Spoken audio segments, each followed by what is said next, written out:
Welcome back to Total Media. Today we're working on the Range Rover. Unfortunately, we've got an injector issue, so let's have a look at how we deal with that. First things first, you've got to turn all the batteries off. Disconnect them, all good.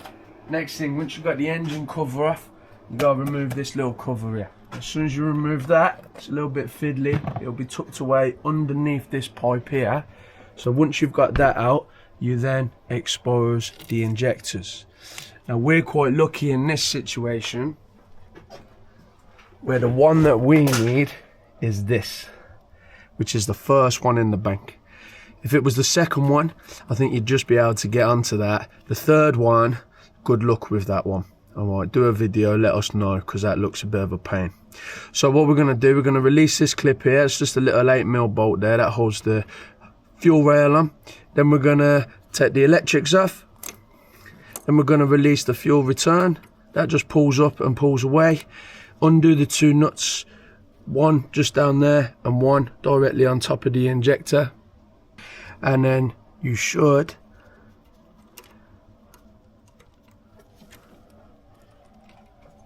once this bracket's out of the way, then slowly release these bolts on top of the fuel and they should just work their way out.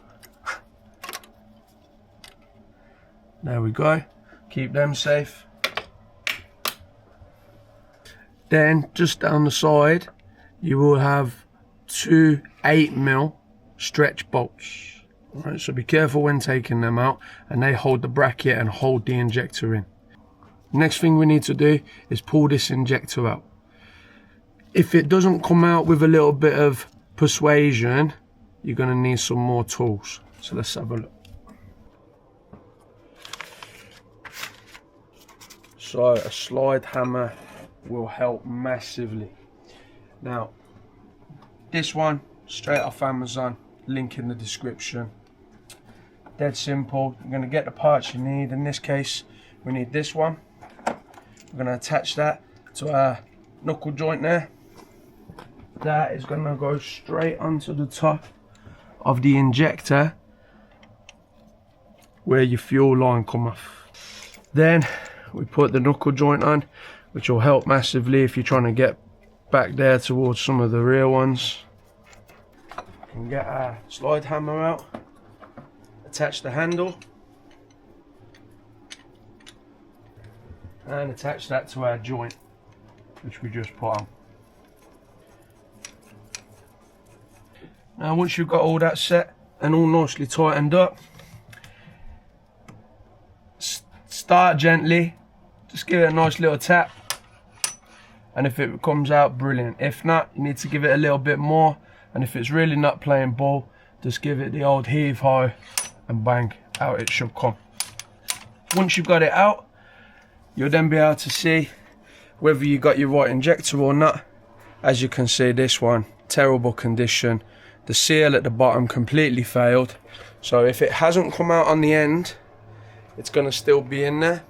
So you're going to need to try and prise that out. We managed to get out, and as you can see there, the seal completely blown in two places, which could potentially cause a seat issue as well. So we're going to have to inspect that and have a look. Slide hammer finish with. Put all that away nicely, keep it clean. Next thing we're going to need to do is clean up what's just where it's just come out of, right? The what's it called down there? Hot. Next thing we're going to need to do, we're going to need to clean up the hole in the seat, right, where it's just come out.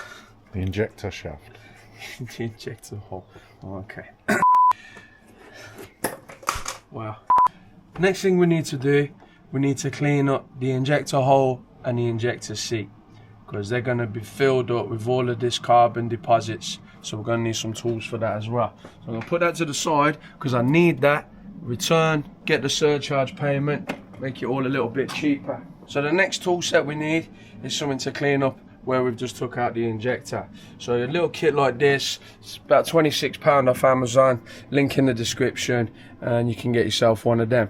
Comes with all the little wire brushes that you need to clean up the shaft, even these ones to give the seat a little brush as well, and this one, which is my personal favourite part, we screw that onto there, and then we can drop that into the hole, and where the end of the injector goes into the head of the engine, we can put this in there, which will then stop anything going in. So I'm just going to put that down there now to save us any issues. So we just locate it into the hole at the bottom, unscrew it, just put a bit of downward pressure on just to be able to unscrew it, and then when you pull it out, it will leave that little grommet in the bottom, which will then stop anything going down there. So next bit, you're going to need a drill. You select the size that you need. I started with a little bit smaller first and worked my way up. We take this part of the attachment, stick that on there, crank that up, tighten it up, a bit similar to the way a Dremel goes. Then attach it into here, this flexible end, and then of course wind it into the drill. Then when you push that down there, remember we've got our little stopper in the bottom, so that'll stop any of this rubbish going down into the head of the engine. We can then wind it up and down.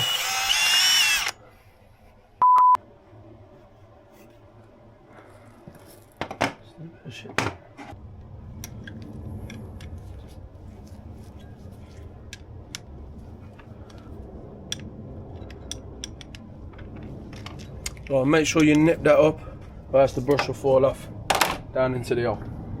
When we're ready now, we can start giving it a whiz up and down.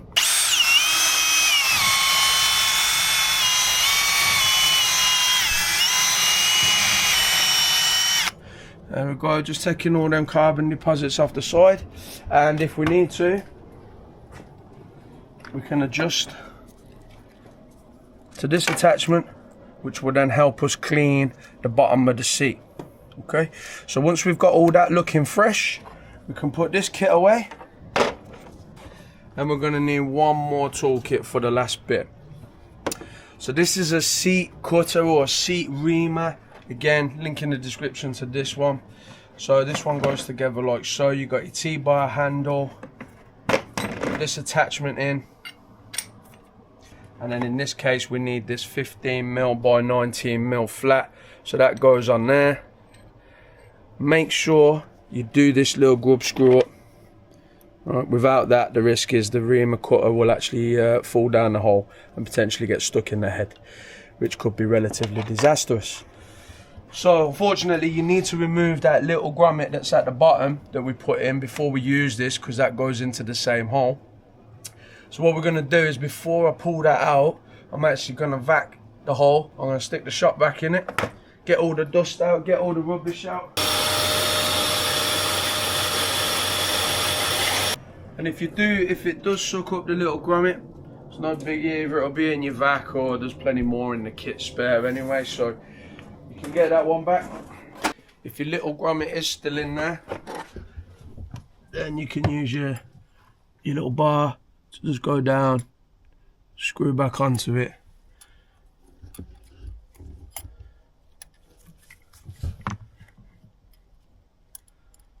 and then out she comes. Try not to drop that into the anywhere else.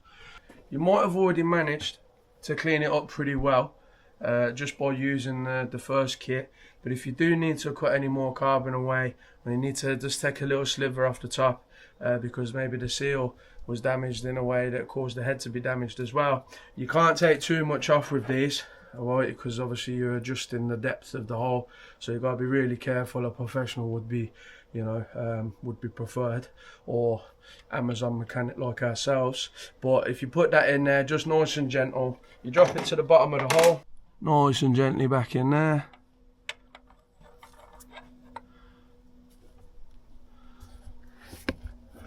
and then of course you can just rotate it nice and steady and just take away the last bit of the material on the top of the seat.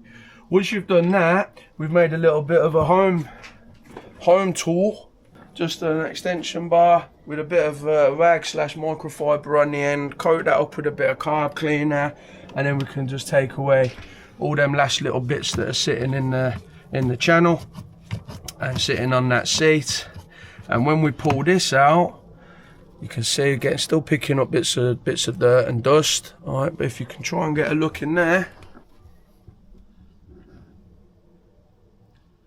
see it all. Sweet. So if they have put a surcharge on your new injector, make sure you take this one with you. Don't get halfway there and then realise you've forgotten it. It's like I just did. And then we'll be back to put the new one in a minute. Right, so after the third attempt of trying to get the right injector from your car parts, we finally got it. So a nice new one there, ready to go in. Just got to take a picture of the codes so we can code it to the car afterwards, else it won't quite run right. So we've got the new injector with a new O seal there and a new copper compression seal at the bottom. So we're going to put this back in now, and of course it's really important, these bolts are stretch bolts, so get some new ones. All right, make sure you don't reuse them because they might not secure very well. So these ones are brand new second hand, and we'll get them in there. So when we take this one off, just make sure that we're not going to pull the copper ring off or drop it down there, so it should seat nice and easy. As we go down, just going to give the last check to the hole, make sure I've not left anything in there, make sure it's all nice and clean, ready to go. Also making sure I got no carbon deposits in the threads, so when this goes in it can be seated all the way down. And then make sure it looks like it's gone all the way down. If it don't, just use your slide hammer to bang it all the way in. Okay. Then what we've still got, before tightening it all up, just gonna try and, I'm gonna get the new stretch bolts in.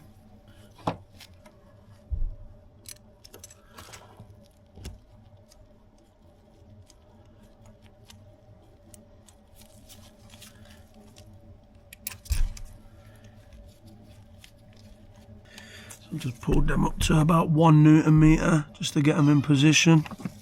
Now I can put fuel return on. So that goes down all the way. Push the white clip down.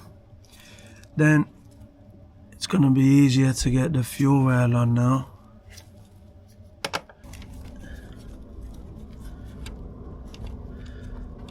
Get them roughly lined up.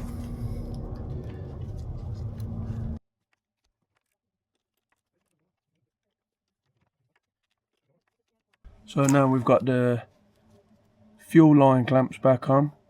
We've just nipped this one up and we've nipped the one up onto the rail. We've put the fuel return back on, just plastic clip, and we've put the electric ones in. What we've got to do now is just make sure this is seated all the way down properly. So there's still a little bit of movement in this one, because if this was really tight it wouldn't allow it to pull back down properly. So just keep that one a little bit loose to start with, and then we're going to seat that. Now these little 8mm, they are 9 Newton meters. So we need another tool. Bet you can't guess where this one come from. All the way from Amazon. Little 1/4 inch torque wrench between 1 and 25 newtons, perfect for us. We've got the 8mm socket on.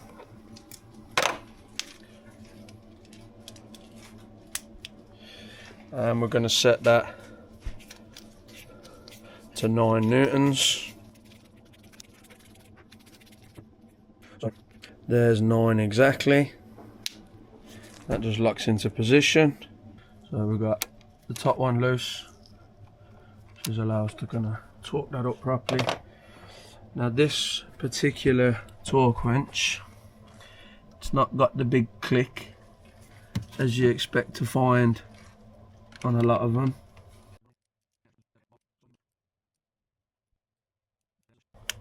The handle bends and that tells me that I've reached my required torque setting.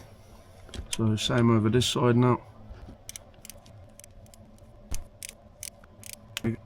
So handle folds, and I've reached 9 Newton meters. So now I can nip that one, the fuel line up on the top. Injector should be seated nicely. Copper seal at the bottom should be compressed. So now we've got the injector in, we've got all the lines back on, we've got the electrics plugged back in, we're going to put the batteries back on, we're going to cycle it a few times just to get the pump up to pressure, and then it's straight around to the garage to get this injector coded into the engine. It will run on generic code just to start with, but it won't be the most efficient. We won't get the full performance out of it. I'm just going to start it now to see whether I can see any leaks or any issues that we might have missed, and I'll put it back together and then let the electronics do the rest. Pick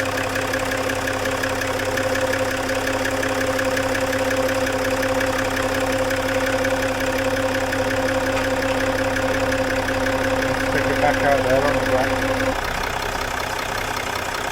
Fits into me. So we put that cover back on, and that is injector changed.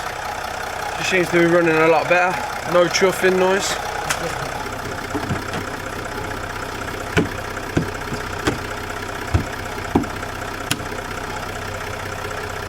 So that's how you change the injector on a L405 Range Rover 3 litre tdv6. She's back running nice and smooth again. She's just got to go to the garage, have that injector coded to the car. She's back on the road.